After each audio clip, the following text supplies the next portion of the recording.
अस्सलाम वालेकुम जी, सुबह खैर, गुड मॉर्निंग। आज इतनी धूप है यहाँ, आज गोरों के खुश होने का दिन है। हमारा जो है वो आज साया ढूंढने का दिन है।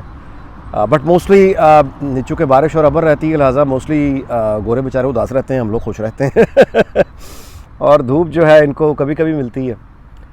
एनीवे, बात करते हैं जी ख्वाजा सलमान रफ़ीक और ख्वाजा सलमान रफ़ीक जो हैं उनकी एक्सीडेंट हो गया और एक फ़ौजी जवान की बेरुमती हो गई। और ख्वाजा सलमान जो हैं वो किस हद तक गुंडागर्दी करने के काबिल हैं और कितनी गुंडागर्दी वो आमतौर पे करते हैं, मैं उनके बारे में उनसे बात हुए बग़ैर भी उनके बारे में क्या गवाही दे सकता हूँ, ये बात मैं आपसे बाद में करूँगा।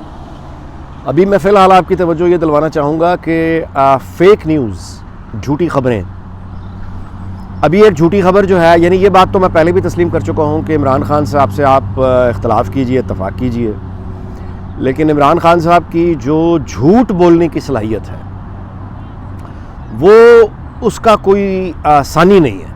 मतलब है वो इस कदर एतमाद से झूठ बोलते हैं कि वो हकीकत है कि वो उतने एतमाद से मैंने किसी और को झूठ बोलते हुए मौजूदा पॉलिटिशियंस में से किसी को नहीं देखा।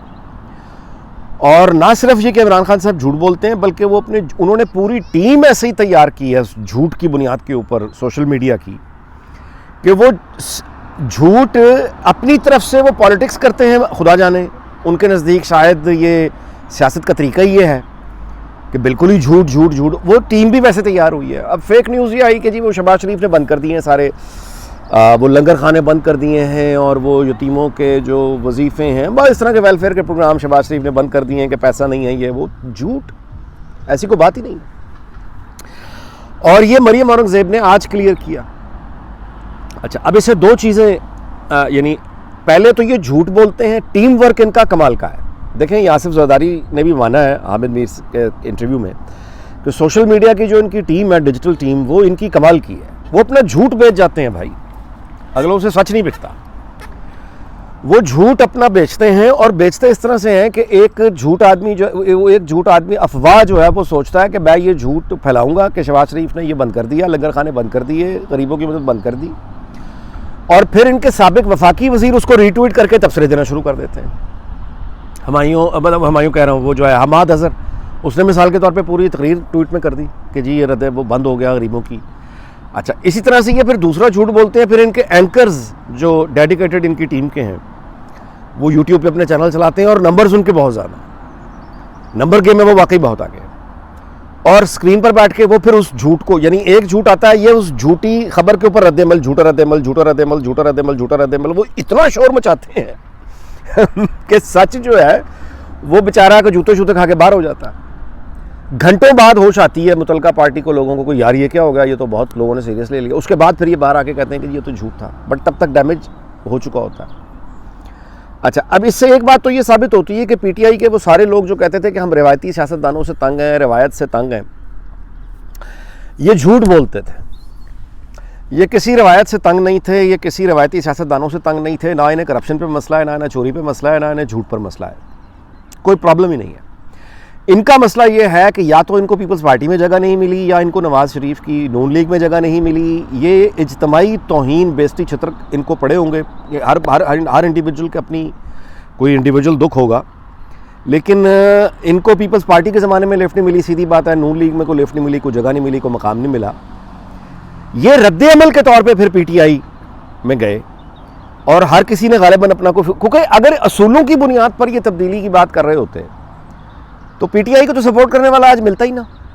हर रोज़ बोलते, मतलब फेक न्यूज़ बस्टर के नाम से अगर आप एक टीम एम्प्लॉय कर लें हुकूमत की, तो एक पूरा विंग चाहिए, कोई 50 से 100 के दरमियान एक टीम चाहिए पूरी सोशल मीडिया के लिए डेडिकेटेड, जो सिर्फ बाकी काम ना करे, सिर्फ ये देखे कि अब नया झूठ कौन सा आ रहा है और उस झूठ को वहाँ अरेस्ट करे, पकड़े और सच्चाई जो है वो सामने लेकर आए। यानी इतना इन्होंने साइंसी बुनियादों पर झूठ को, इसका मतलब है कि इनका नजरियाती तो प्रॉब्लम था ही कोई नहीं। बुरी खबर इनके लिए ये है, अभी तक जो सपोर्ट कर रहे हैं और ये समझ रहे हैं कि झूठ बोल के ये दोबारा किसी जगह, अब इनके लिए बहुत बुरी खबर ये है कि इनको तो उसके बावजूद मार पड़नी है, बहुत बुरी मार पड़नी है।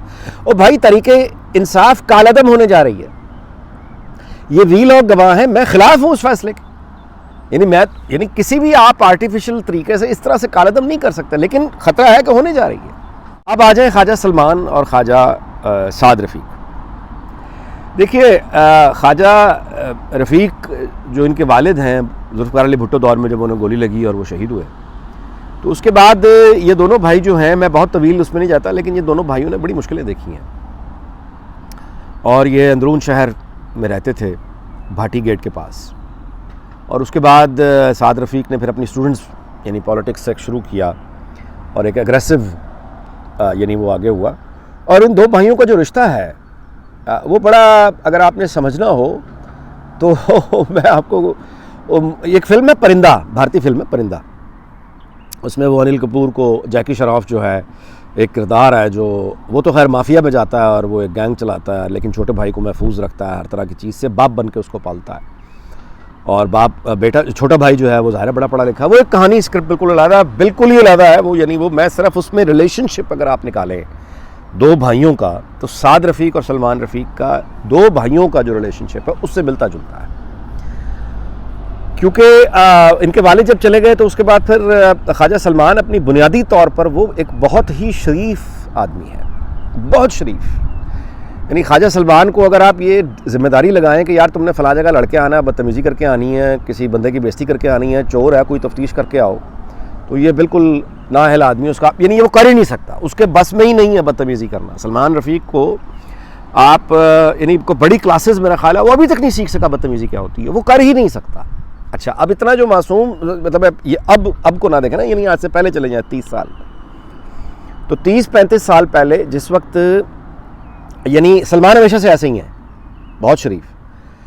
साद रफ़ीक के ऊपर जब हालात का जबर पड़ा है, गुर्बत और मार पड़ना शुरू हुई है, अब बाप का नाम है, पीछे से पॉलिटिकल वर्कर है, दुनिया भी जानती है, और बाप का कत्ल हो गया है, फितरी मौत नहीं गया वो।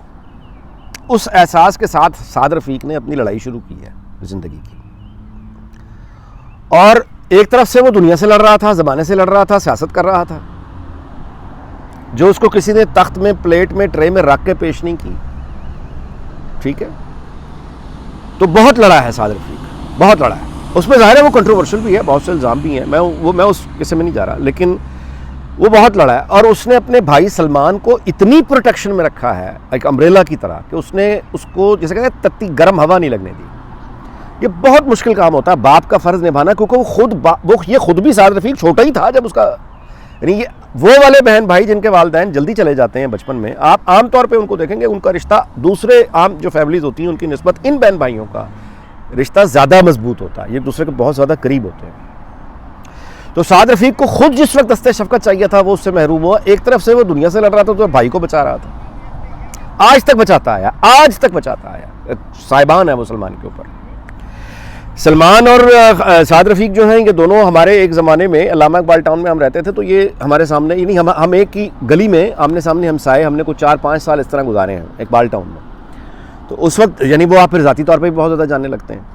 तो सलमान के बारे में जैसे मैंने आपको ये गवाही दी कि मैं उससे बात किए बगैर आपको ये गवाही दे रहा हूँ, मैं सारी ज़िंदगी से उसको जानता हूँ, बदतमीज़ी वो कर ही नहीं सकता, ये हो ही नहीं सकता कि उसने बदतमीज़ी की हो। अच्छा, अब वाक़या जो है वो बता गया है आके कि वो और हाफिज़ नौमान गालिबन जो उनके साथ थे, वो एक गाड़ी में बैठे हैं, पीछे दूसरी गाड़ी आ रही है, दूसरी गाड़ी में उसका गार्ड, सिक्योरिटी जो भी है, उस गाड़ी का एक्सीडेंट हुआ है जो दूसरी गाड़ी है जिसमें ये मौजूद ही नहीं है। ख्वाजा सलमान अपने घर पहुंच चुका है दूसरी गाड़ी में, देखा पिछली गाड़ी नहीं आ रही, राब्ता किया फ़ोन पे, तो उसने बताया है कि ये हुआ है, जिसके बाद फिर ज़ाहिर उन्होंने पुलिस को इन्वॉल्व किया। अब ये जो DIG है शहजादा सुल्तान, जिसको मतलब देख रहे हैं मामले को, उन्होंने कहा कि हक़ाइक़ सामने आए।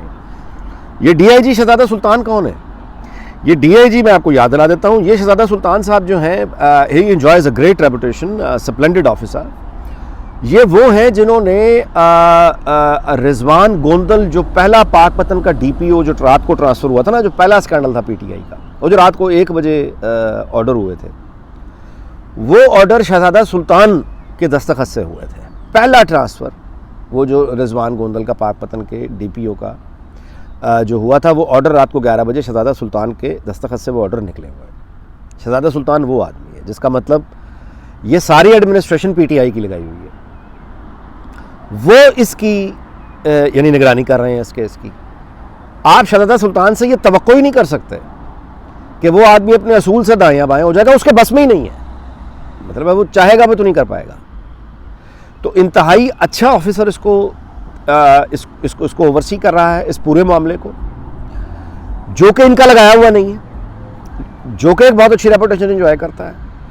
दूध का दूध और पानी का पानी हो जाएगा, यानी सीसीटीवी रिकॉर्डिंग्स हैं, सब कुछ मौजूद है, तो दूध का दूध और पानी का पानी हो जाएगा।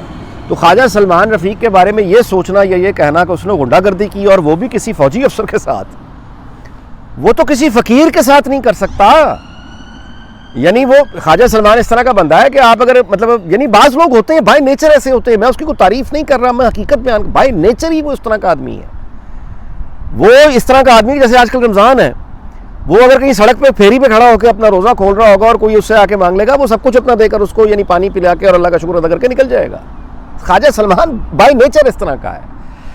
इस तरह की शख्सियत में अगर आपको दूसरी बतानी चाहूँ, जो लोग जानते हैं, जो उन लोगों को याद आ जाएगा, मियाँ नवाज शरीफ के एक भाई होते थे, अल्लाह उनकी मग़फ़िरत करे, अब्बास शरीफ साहब, बिल्कुल वो भी ऐसे ही थे। यानी जिस वक्त नवाज शरीफ, मुझे याद है कि पहली मरतबा वज़ीर-ए-आज़म बने हैं और ग़ुलाम हैदर वहीं थे उस वक्त पंजाब के वज़ीर आला, तो अब्बास शरीफ साहब मोहतरम जो हैं, ये यामाहा 100 मोटरसाइकिल पे आ रहे थे, माल रोड पे, बगैर कोई यानी मोटरसाइकिल पे निकल जाते थे। तो भाई एक वज़ीर-ए-आज़म है और यानी वो जो है वाई साहब, वो वज़ीर-ए-आज़म, घर की हुकूमत अभी मॉडल टाउन में रहा करते थे, रायवंडा भी नहीं था। तो अब्बास शरीफ साहब अनारकली के इशारे पे, गालिबन उन्होंने इशारा तोड़ा या क्या हुआ, पुलिस वाले ने उनको रोका तो वो अपना चलान करवा के घर आ गए। अब्बास शरीफ साहब, अल्लाह उनकी मग़फ़िरत करे, सारी ज़िंदगी उन्होंने तबलीग में, दीन में उड़ना पुछोना रहा, कभी सियासत की तरफ नहीं आए, वो बाय नेचर इस तरह के आदमी थे। तो सलमान रफ़ीक जो है, ये बिल्कुल सामने आपके आ जाएगा, ये सारा केस एक बिल्कुल ही। अच्छा, अब आ जाएँ, वीलॉग इस बात पे ख़त्म करते हैं कि ये जज्बातियत, जो एक जुनून जिसने अकल और होश सब कुछ ख़त्म हो गया, उसमें ज़ाहिर है कि देखें, बात यह है कि हमारे जो आर्मी ऑफिसर्स रिटायर्ड हैं, उनकी तो बहुत बड़ी एक तादाद है, सारे नहीं, लेकिन जो सामने आके बयान कर रहे हैं। अब उनमें से जो सीनियर लेवल के, उन्होंने कुछ दौड़े लगाई हैं वापस, जब उनकी अपनी आवाज़ की फेक ऑडियो चली है ना, और इन्होंने खबरें सुनी है कि GHQ में गौर हो रहा है कि फिर इनके प्लॉट भी वापस लिए जाएँ, इनकी मराद भी वापस ली जाए, इनकी पेंशन भी वापस ली जाए। सियासत करनी है ना इन्होंने, रिटायर्ड अफसरान ने, तो फिर इनसे ये पेंशन और प्लॉट वगैरह वापस ले लिया जाए, क्योंकि ये रिटायर्ड अफसरान जो है, ये तो GHQ की मौजूदा क़यादत पे अगर गोलाबारी कर रहे हैं, अपने ही इदारे को कंट्रोवर्शियल कर रहे हैं, तो इनके प्लॉट वगैरह वापस लें। जैसे ही ये खबर आई कि वो प्लॉट वापस हो रहे हैं, पेंशन वापस हो रही है, तो आपने देखा ये सारे के सारे सीनियर अफसरान फ़ौरन वापस अब खामोश हो गए, काफ़ी इनको सुकून हुआ है। दूसरा, जो फेक न्यूज़ इनकी चली है, यानी सीनियर लेवल पे मैं बात कर रहा हूँ, असलम बेग साहब, और वो ज़ाहिर है उनको सामने आना पड़ा और उन्होंने आके वो अपनी पोजीशन क्लियर की। ये होती है फेक न्यूज़, और ये होती है फेक न्यूज़ पर रद्द अमल देने वाले। तो वो जो हमारे रिटायर्ड अफसरान हैं, वो तो खैर अब यानी कुछ कंट्रोल में। अब ये जो नौजवान वाले हैं, इनको भी ख्याल करना चाहिए कि ये कैप्टन है, या मतलब ये इस एज ग्रुप में अगर ये लोगों से इस तरह, ये वो अब नहीं रहा कि ये ना समझें कि आप ज़िया-उल-हक का दौर आ गया या मुशर्रफ का दौर आ गया, ये अपने लिए भी मुश्किल करेंगे। अब देखना, पहला इल्ज़ाम जिसमें लगाया ख्वाजा सलमान रफ़ीक, हंसेगा जो भी इसको सुनेगा। अब जितने भी सर्विंग ऑफिसर्स हैं, obviously it's a disciplined force, तो मैं उम्मीद करता हूँ कि उनके सीनियर्स जो हैं वो ये देखेंगे कि उनके जूनियर अगर इस तरह के मामलात अगर कर रहे हैं सड़कों के ऊपर, तो क्या उनके लिए ये अच्छी बात है। वीलॉग बड़ा लंबा हो गया, मैं माज़रत चाहता हूँ, इंशाल्लाह फिर मुलाकात होगी, अगले वीलॉग में इंशाल्लाह आपसे मुलाकात होगी। अल्लाह ताला पाकिस्तान को शाद और आबाद रखे। अल्लाह हाफ़िज़।